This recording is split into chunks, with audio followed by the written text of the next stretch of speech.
guys, thanks for joining us. This is Paul Wilson. And Chris Ehmke. You're listening to the Diesel Performance Podcast. If it sounds like we're screaming, it's probably because we are. Chris, what are we driving today? We're driving a Hummer, like straight out of the fucking military. Yeah. But it's been done out. It's cooler.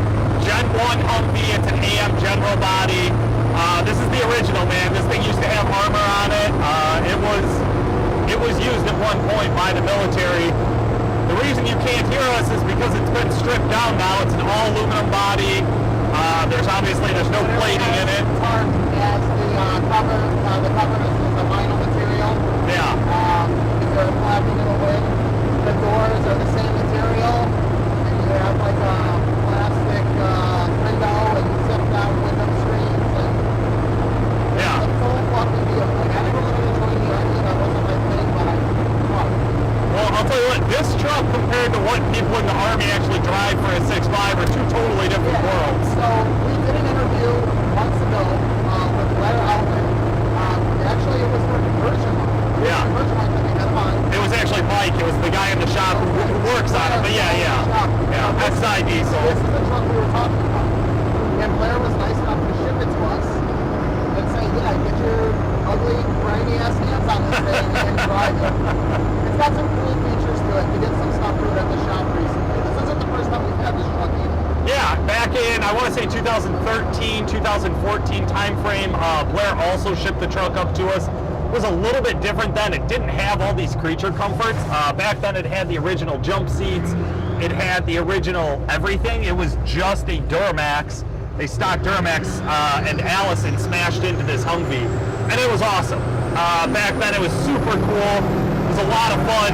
But now, oh my God. One, there's seats. There's cargo seats. These were the original jump seats back when we had it before. And they were atrocious. I mean, back destroyers. Like, it's a sin that we put our military personnel through riding in these pieces of shit. You guys risk your lives and then you have to risk your back. Like, thank you guys. Nonsense. Yeah, it was nonsense. Now there's a CTS2 monitor and a bunch of nice little buttons that include a horn. It's got the fucking lights on and off. Yeah, the lights work. There's a roof bar light. There's some other rear lights. There's also an actual radio now. There was never a radio in this before, so up top here. It's got a good system. It's got jail audio speakers and all four corners. Yeah, it's pretty nasty. We'll turn the subs up in a bit here. So it's much more drivable now. It feels more comfortable to be in. It's still not practical because, as you're noticing, we are having to scream just to hear each other 3 feet away. I love somebody right from the Well, part of that added noise to this is not just the fact that it's a Duramax under the hood. There's no insulation. We also just got done throwing a Stealth 67 G2 turbo on it. So, go ahead. 600 horsepower, right? Yep, Sportsman Cp3 stock injectors. It is 588 gears, 37-inch tall tires, a 67mm variable gauge, it's gear piercing. Oh my God, I don't trust all of this type of power at all. Alright, Paul, we're done. I got it. You're done.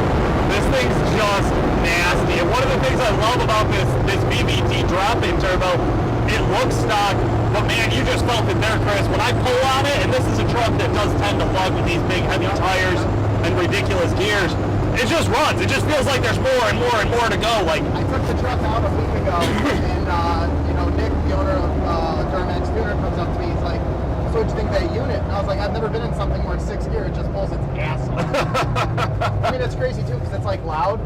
yeah. If you can see any of this, I'm like patting on the dog box. The turbo is right here. Yeah, it's like 3 inches. The downpipe's like 3 inches from my hand. Yeah. It's pretty insane. It is. Gets down.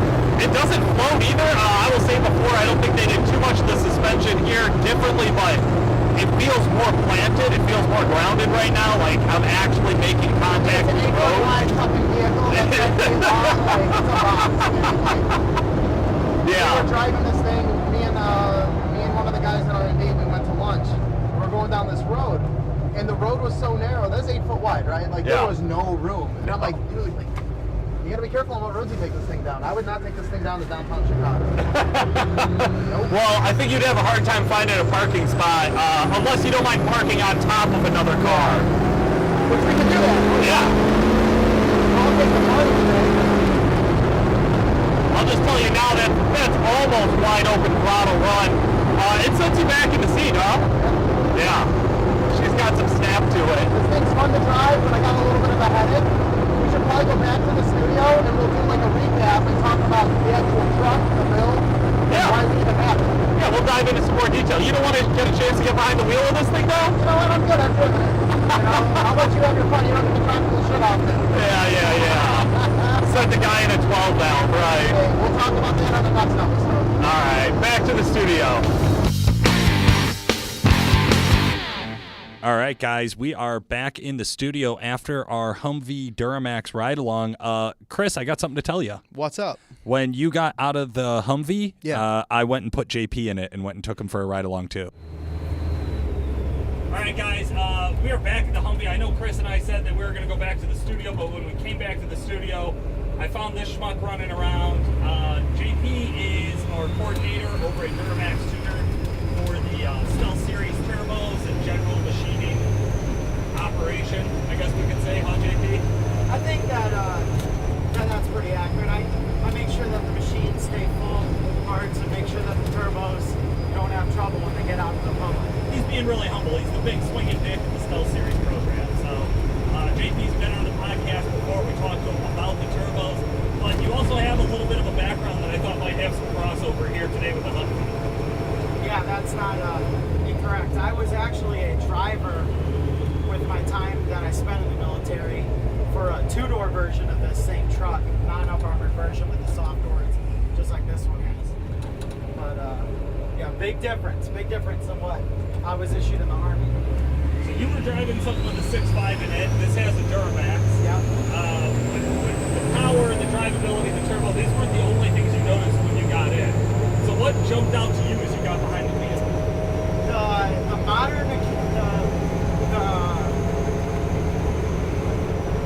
modernification. Okay, modernization. The modernization of all the controls. To accommodate for all the new stuff, the light switches and stuff are not the factory three toggle setup that most military vehicles have. It's got regular up and down rocker switches, and the gauge face actually faces the operator like it should have from AM General. And the heat actually works, and the fan actually blows, and believe it or not, it's actually quieter as far as general engine operation than a Humvee, in my memory. Really? And can go faster than 35 miles an hour, which is always a good thing. Always a good thing. So JP has a little bit of time. When we were in the shop, I had this thing parked, and he says to me, he's like, well, I don't have a lot of experience with him, just like 1,000 miles or something. And I'm like, so that's more than everybody else in the shop combined times two. So drivability-wise, 35 miles an hour, we know they're slow. The 6.5, I've gotten a chance to drive something like the stock model, and I get it, they're dogs. Yeah, absolutely. What's it feel like to roll on the throttle on this one? Similar to when I've driven the budget build, the 50K budget build truck, which has the same turbocharger as this has, and the engine, right? This is an LBZ. Nothing but power. The custom unison ring and main setup that we have spec'd out for the 67 makes it so that as we have the power, it really freaking gets dirty with it. I wasn't expecting the throttle mapping to be like what that was, though. That downshift took me by surprise. This thing's rowdy, man. No, but the cool thing about the 67 is that, and I noticed this with the budget build, the power is there even at 10% throttle. You could tow with that turbo. Yeah. Absolutely. Yeah, I was saying when I was out with Chris, and I think I have before that this new 67 is the closest I've ever seen a single turbo come to feeling like twins. Yeah. There's an endless supply of form. Yeah. Right? And it always feels like you're almost at the edge of what it possibly can do. But you never quite can get there and max it out. This one's really interesting to me too, though, because it's a much smaller fuel system. And I get a lot of guys who think that with a bigger turbo, you're going to need to run more fuel in it. And while that's true, to hit a peak power number, 100 overs and a 10 mil pump compared to a Sportsman pump and stock injectors. What do you think the response difference is with the turbo there? I honestly feel like this drives better than OE. I spent a little bit of time driving the OE trucks, a fair amount of the aftermarket stuff, because that's what we have available at the shop. But the amount, it all comes down to how tight we can close those vanes into the turbo, and they're virtually closed when we're asking for those higher percentages VGT vane actuation numbers. So like honestly, this it has better throttle response than my stock 6.4 liter Power Stroke. It's pretty good. No, I really like it. It's a pleasure. Like right now, that was 30% throttle maybe, and it drives good. Drives good. And yeah, you're right about that. That upper level horsepower number. You only need that if you're trying to max the turbo out, but the majority of the trucks in the shop, unless the engine's built, can't even come close to touching the power limit of this thing. Right. Yeah, with having such a high ceiling on it, it's nice because you can look at throwing it on a stock fuel truck and build later. Correct. You know, you can have this kind of a grow into a turbo. Whereas then if you never plan on building the engine, you probably don't need this charge. You probably can go with a 64 and shape load when you got it. Yeah, we're gonna go right here again. After you turn and you're straight, go ahead and get on a little bit. Have a little fun. Keep it on the road. We'll try. Oh my goodness. These tires are freaking huge. And it just spun them out and I was moving. What? Man. Now, the crazy thing is though, because of its width and its height, that didn't feel out of control to me. And the body doesn't roll. Because the suspension's still AM general exclusive. As far as I can tell, if you're looking at this truck on the outside, it only has a body lift, and most people that aren't used to looking at stock Humvees probably wouldn't even detect it as a body lift. Yeah. That's how they came. Yeah. I'm sure that's because of the engine, because the 6.5 liter didn't come factory with a turbo unless it had one of those Banks upgrade kits. Right. But maybe this should have been something the Army did, because it would have paid dividends in the combat zone. They actually don't let these go outside of the wire anymore because their size doesn't allow them to be armored very heavily from below, and the power of the drivetrain can't overcome the weight of the armor in the first place, even if they were tall enough to accommodate for some of the features heavier duty MRAPs have. So you said outside of the wire. What does that mean for us civilians? So outside of the wire is anywhere that isn't in the base. So the wire that surrounds the base, they still do that, make sure people can't get in, right? Yeah. So whenever a soldier refers to being outside of the wire, they're talking about being on a mission and not surrounded by guard towers, pretty much. Right, okay.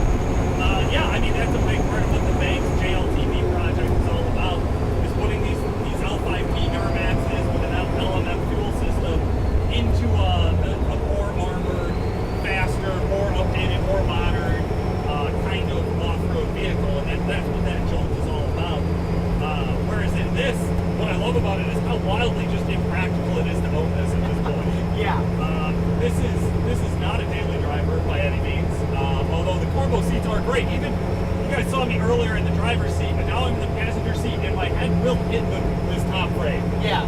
So yeah, please don't roll it. Although don't worry, the guys over at XI Diesel, Blair, told me it'd be really hard to roll this the way it's designed. It should just flat spin as long as you have 30 PSI in the tires. That's so inspirational. Not looking to challenge those physics. Yeah, they replaced the Humvee with this specifically because of the roll hazard. Yeah. Made it really wide. Having the highest ground clearance and the shortest package really drove a lot of the features of why this truck looks how it does, from a military perspective. Why would that be a benefit? Because when you're talking about some of the off-road environments going in and out of wadis and stuff, which a wadi is a dry riverbed, for all roughly translated into a dry riverbed, you have to exceed a third. You easily exceed 30 to 40 degrees of angle, which would put most trucks on their side, especially if they're not 8 feet wide and 6 feet tall like this thing is, you know. Pretty much as wide as it legally can be. It's like a dueling truck, except without the fender flares, you know. Yeah. Yeah, and it's funny because just a minute ago there where we were cruising down the road, you literally had the passenger tire hanging on the ground. Yeah. Just to get, and like Chris and I were talking about narrow streets and what do you do with this thing. It's just kind of wild, man. It is a lot of fun. We haven't seen anybody drive it without a big, giant, shitty grid, myself included. And it's kind of fun to get the looks as you cruise around and we pass kids on a bicycle who just had the total look of awe and awe, or shock and awe as we cruise past it.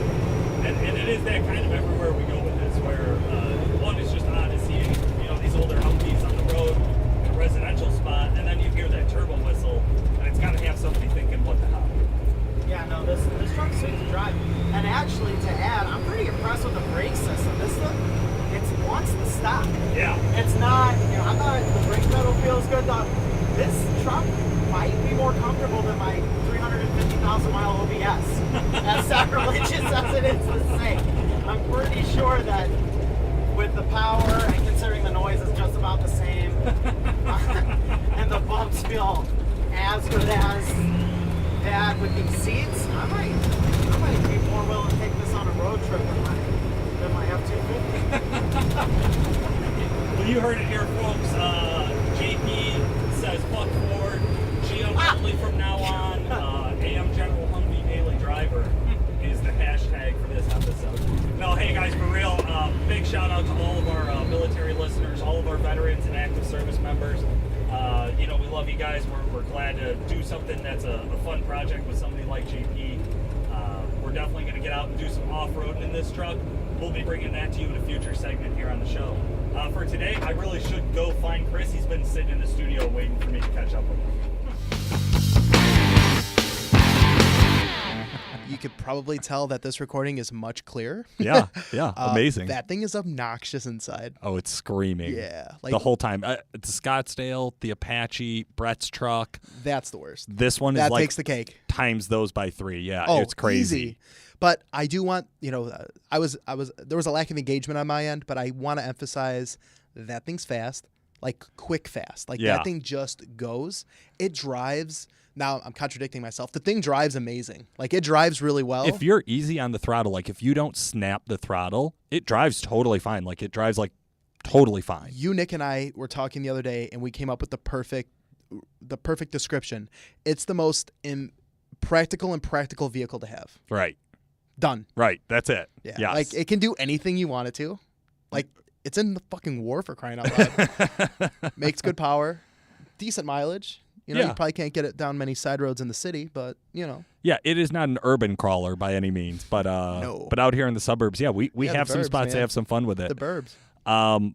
Pretty fun stuff. So that is one of the wildest vehicles I've driven. I will also say that. If you're listening to the audio only version here, we do suggest to check out the YouTube channel. Around the middle of October, we'll have the video produced so you can actually see me and Chris drive it, and then me and JP drive it. When I got in with JP, I let him drive. Oh, man. There is a couple, I was just reviewing the GoPro footage, and there is a couple of shots, like when he snaps the throttle and like the look on his face, I feel like that picture is worth 1,000 words to describe the truck. So there's a reference here that I just like thought of. JP like has a truck. His name's Louie, if anyone remembers from an older podcast, and it's like a 94 7.3 two-wheel drive Power Stroke, right? Yeah. My first diesel was a 96 Power Stroke, and I don't remember how slow they were. You know, I've had other platforms since then, and I just picked up a 2000 Excursion, right? It's a buyer seller type scenario, and I got in the truck. I was like, God damn, this thing's slow. Like this thing, it doesn't got its own damn way. Look at the boost gauge; it's got A-pillar on it, and it's like making like 16, 17 pounds. I called one of my buddies. I'm like, yo, B-Dog, I was like, how much boost is like a stock 7.3 make? And he's like, yeah, like 15, 18, depending on air. I'm like, shit. I don't remember the last time I saw anything with a turbo make that type boost, you know? But so for JP's facial expression, now I'm just picturing it because, you know, like I said, I wasn't there. to It's go wild. from Louis Yeah. to the Hummer, literally 4 or 5 times the amount of power. Yeah. Yeah. 200 horsepower to 600 horsepower. I do not want to overnight. drive that excursion home today. God, I hate my life. So the Humvee, a lot of fun. We said we'd give you guys some more details on it. I think we pretty much ran it down after I was reviewing some of the footage here. Yeah. It's a 2006 LBZ 6-speed Allison. It does have a tap shifter in Built there, trans. although built trans. Built trans. It does have the tap shift portion of the column. It's like got a, hidden. it's got a plus or minus. Right, it's Right. got a Like plus or you minus trying to party button. or not? Like Yeah. what do you want? We are running Duramax tuner DSP5 tuning on it. King tunes. King tunes. It has Stock injectors and a sportsman yep, pump, I want to yep, say. Yep. And then it has our new Stealth 67 G2 VVT on it. Yep. Talk about a turbocharger that. So I had the luxury of driving that truck literally 2 days before our ride along, stock Yeah. turbo. And then we were in it with the Stealth VVT. And, granted, I didn't drive it, but I experienced it. I felt it. That turbocharger comes to life, and I can be confident in saying very similar to stock. Yeah, so And it sounds nasty. I did get to take the Humvee out for a bunch of photos and driver longs and other stuff, other media stuff we're doing over at Duramax Tuner with it, with the stock turbo, and obviously you guys saw me driving with the 67 G2 in it. It is a difference pretty much on the top end of the truck is what I would say. So the top end, it just, I said this when I was with JP, but it's similar to a twin kit where it just feels like there's always more air on tap. It feels like there's always could keep pulling away. So that was a lot of fun in it. Other than that, some of the other really cool stuff is the intercooler and fan stacking. So when Blair dropped the truck off and I was looking at it, I'm like, this is the coolest thing. Well, I looked like an uneducated idiot because I'd never seen what a factory Hummer stacking looked like. Right. It's very similar. It is very similar. But even so, But XI Diesel, Yep. or Blair, the owner of XI, that's all fab stuff, first of all. they do. Yep. They fab all of their own stuff for these. They do a great job on the conversion kits for these. So if you're looking for more info or you're thinking, hey, maybe I want a Humvee, this one is up for sale. We got a price tag around that $80,000 mark by the time you're done with this build, which if you were going to do one at home on your own, if you don't pay yourself any labor, you probably could do it cheaper. But if you want something this nice, this professional quality, that's the price tag you're looking at. So I've actually already had a couple inquiries on people being interested in it. Yeah, so Nick Pregnance and I were looking the other day on eBay. We're just looking, right? Like curiosity. You know, who knows? Yeah. And Blair's got a shit together on eBay for the Oh, yeah. Duramax armored Humvees. Yeah. Like, that's his market. And it was really cool. Like, we're scrolling through, looking at all the different Hummers. Nick was educating me on the fact that in 2006, they actually did a Hummer with a Duramax and an Allison. And according to some of the guys at the shop, the best motor ever was put in there. Oh, yeah, okay. I know the one fun. guy at the shop No, who there's says two, because that. DJ says the same thing. DJ said, Yeah. okay. And that's okay. the LLY. So they did like a production of 400 units in 06 with an 05 LOI Duramax and true 5-speed Allison 1000. Yep. It's called the Alpha. It's called the Alpha. Badass. Like everything, dude, named Alpha. Like I'm just thinking of like, I don't know, it's just, that's some manly ass shit. Like, dude, I'm dominant because I'm an alpha. Yeah. Yeah. Fair enough. Sweet. Real quick, guys, we do also have a couple of segments I wanted to get to here at the end of the show. WC Fab sponsors our From Facebook segment.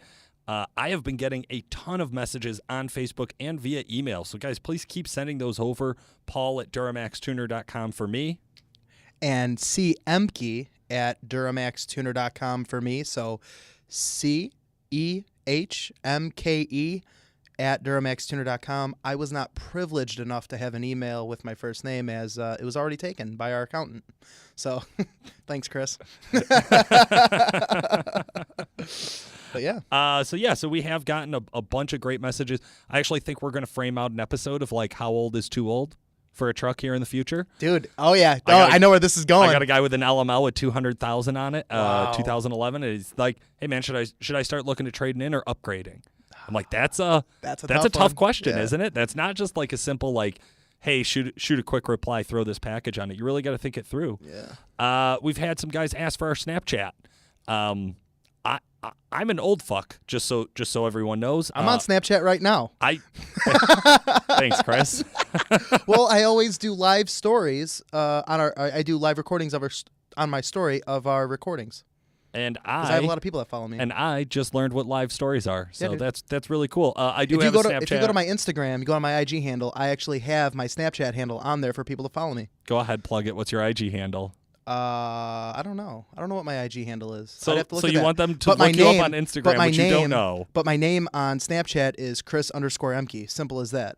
And I have some podcast listeners that follow me on there, and they're like, "Hey, what did you do this weekend? What'd you do with this recording? Why did you buy that mint blue Cummins?" I don't know. I just like to do stuff, and I show people what I do in my spare time. Nobody said mint. Yes. The No, hideous- mint green. Mint green. Mint green. Mint green, because Mint it's like green. aqua. That is so the color. in the light, yeah. Okay. So when 'Cause I it is a hideous color, that 12 valve. I call it the Easter egg because of the color, and it is mint, literally. So that's where we got. Jesus. Greg Ross, big shout out to you for sending a couple of messages here. I'm just going to grab the last one. What's your guys' opinion on water meth kits? Seems like a good idea for longevity and a little boost in MPGs and power. Maybe do an episode on it. And do you think it would help emissions as well? Ooh, what's your take on this, Paul? Okay, so here's what I always say about water meth kits. Number one, out of all the trucks I've ever seen come into Duramax Tuner with a water meth kit installed, less than half of them were operational and working. Okay. So just functionality-wise, over all water meth kits, I seem to find that a lot of guys end up having a failure with them or having a problem with them, and they just never fix them, and they're never going to go in to uninstall them. Okay. So that's discouraging to me. Now, whether that's because people are buying a popular brand that just is low quality and there's good kits out there that'll last, I don't know. So I'm not an expert when it comes to water meth. Number two, I do have some concerns over potential failures with water meth. Just knowing how water and metal and oxygen react to each other, there is some potential for shit to go sideways with running water meth for a long time. Love what you said. That would be my segue, right? Yep. My philosophy and what I generally tell guys is I don't like putting like a foreign object into my engine. So water meth getting sprayed into the intake or whatever. Plus, I personally feel like it's a Band-Aid. So if you have a properly set up truck and you have the proper air fuel and you have the proper tuning to go along with that combo, the truck should run just fine. If you're running excessively high EGTs and you want to put a water meth kit on there, I think we're trying to Band-Aid a situation that could be fixed from something else. Well, what about this, Chris? Let me play devil's advocate here. So I've got a twin turbo kit on my truck. I don't feel like my EGTs are too high, but I always What's feel EGTs? What are too high EGTs? Now I'm going to question you. Now I'm going to challenge this. My peak running up Eisenhower Pass, so a really long pass, Yep. really steep grade, fully loaded, I'm only hitting like 1,150 degrees, which is ice cold, by the way. That's mint. Like that. Okay. Ideal. But I'm like, I'm looking at water meth, man. If it's 1150 now and water meth could bring me down to 11, is it worth it? If it could bring me down to 1050, if it could bring me down to 850, like if I could lower it from 1150 at all, shouldn't I do it? So the way I look at it is 50 degrees. I would challenge that, first of all. Like, I would challenge even a 50-degree drop. Granted, when you're reading these tests with these kits, they're not testing it on a truck with compounds, with custom tuning, on a grade, with a load. They're Right. just not. So put it through a real-world test. Yeah. Put it through the real scenario of this is what you would expect, this is what you see. So would you drop 50 degrees? I mean, I can't tell you yes or no. Well, let's just say for sure you would. Let's say it's a guaranteed, and in the real world it actually works and you get the 50 degrees. My response to that is, honestly, who fucking cares? You're at 1150. Your truck's no safer, no more powerful, no more efficient. Your fuel mileage, nothing changes by you operating 50 degrees yeah, lower. Once you're below the threshold of safe, Yep, you're below fine. the threshold of safe. So 800 degrees or 1200 degrees, I don't see where any more wear is noticeably being worked onto your engine. You don't have the added cost of the kit. You don't have the added cost of the fluid going in. You don't have the added wear of that foreign object going into the engine, and that's something I'm really big with. You know, do it, natural, right? Air fuel if you can. Yeah. I will say when I visited the bank's facility the other year, year. Yeah, it was like 2 years ago now. He had an amazing display, an amazing description of water meth.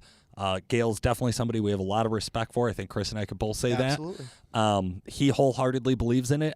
I won't discredit it and say it's, flat earth theory here.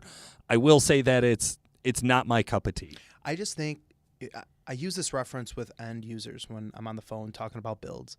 You could call 10 shops and you're going to get 15 different responses to fulfill what your goals are. So true. Okay. Now, I'm never going to go toe-to-toe with banks with knowledge and data and facts, right? Simply not going to do that. Agree. But I will have the data to back up why I recommend what I recommend. Yeah. Simple as that. Absolutely. So, again, there's different recipes. There's different people that, are going to prefer different setups. Yeah. I'm not saying that they're wrong. I'm just saying for me and my truck that I drive sometimes daily and I tow sometimes monthly, I like the setup that I have. And that does not include water and meth.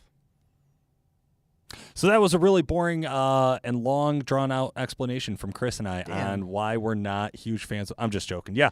No, so dude, that's hey where we guys, stand I just on want water you to know math. this is a day-to-day. Paul's a dick. This also kind of true. Okay, Exergy's do's and don'ts. Chris, you want the do or the don't? Man, you know what? I'm gonna do the don't. So why don't you do the do? Is that so that I go No, first? I'm just gonna go. I'm just gonna go for it. So, one of my buddies, Timmy, he's got a 15 LML. Took a while, didn't want to do a lift pump right away, but put the big tunes on there, and he tows in the big tune. Like he's got a bunch of modified gas cars. Good friend of ours here. Calls me in a frantic yesterday. Hey man, my truck won't go over 1200 RPM.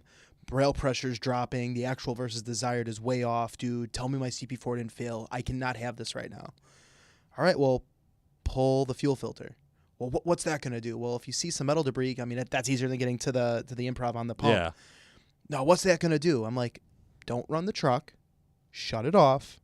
Check the fuel filter. No, man, I got to get to this way. No, just do it. Like, just do it. Pulls it off, no issues. I'm like, I don't know what to tell you. Maybe you got air in the system. Come to find out, he ran the truck to a quarter tank. So, I'm just going to say, make sure that you're over a quarter tank of fuel. Like, if you're at a quarter tank, fill it back up. You're driving a $50,000, $60,000 truck. You can easily afford $60,000, $70 worth of fuel. And if you're having an issue, don't keep driving the fucking truck. Pull it off to the side of the road and figure out what's going on. Don't go and beat on it thinking that it's going to fix something, because I'll tell you from experience, I blew a motor up because of that. Yep. So there's the do's and the don'ts. Okay, yeah, I'm gonna emphasize that don't there. Don't call into any shop reading them gauges that are acting live. So in other words, my fuel rail pressure, man, I think it might be off. It's running from about 4.7 to about 5.2. Oh, now it's 4.9. Nope, now it's 5.1. All right, sir. So you're between 4.7 and 5.2. You're good.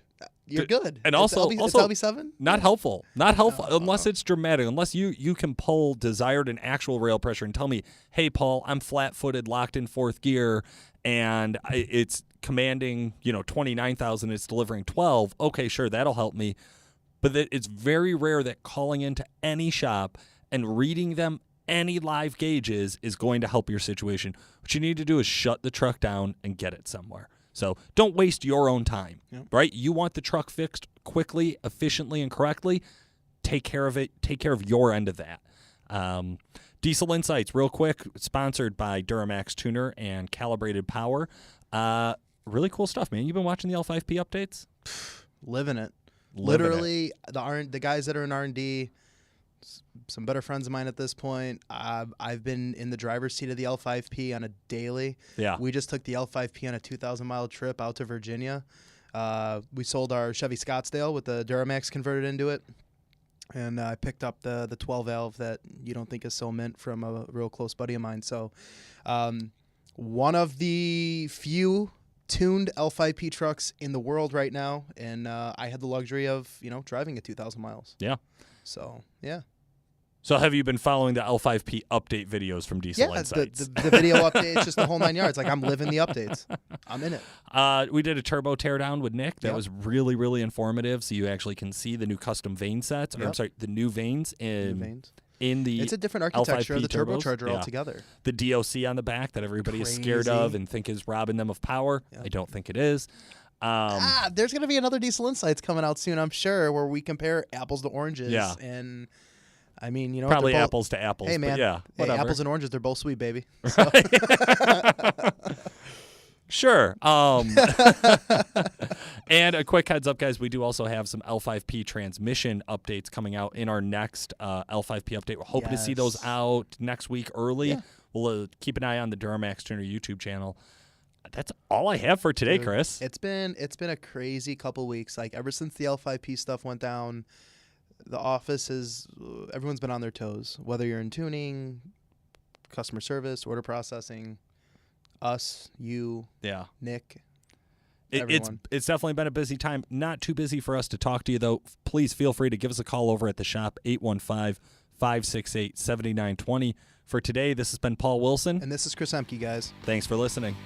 The Diesel Performance Podcast is brought to you by Calibrated Power Solutions, home of DuramaxTuner.com. Calibrated Power develops emissions-equipped calibrations for a wide variety of diesel powertrains, including the Duramax, Cummins, PowerStroke, John Deere, Case, New Holland, and many more. For more information and great customer service, check out calibratedpower.com or call 815-568-7920. That's 815-568-7920. This is a day-to-day. Paul's a dick. This is also kind of true.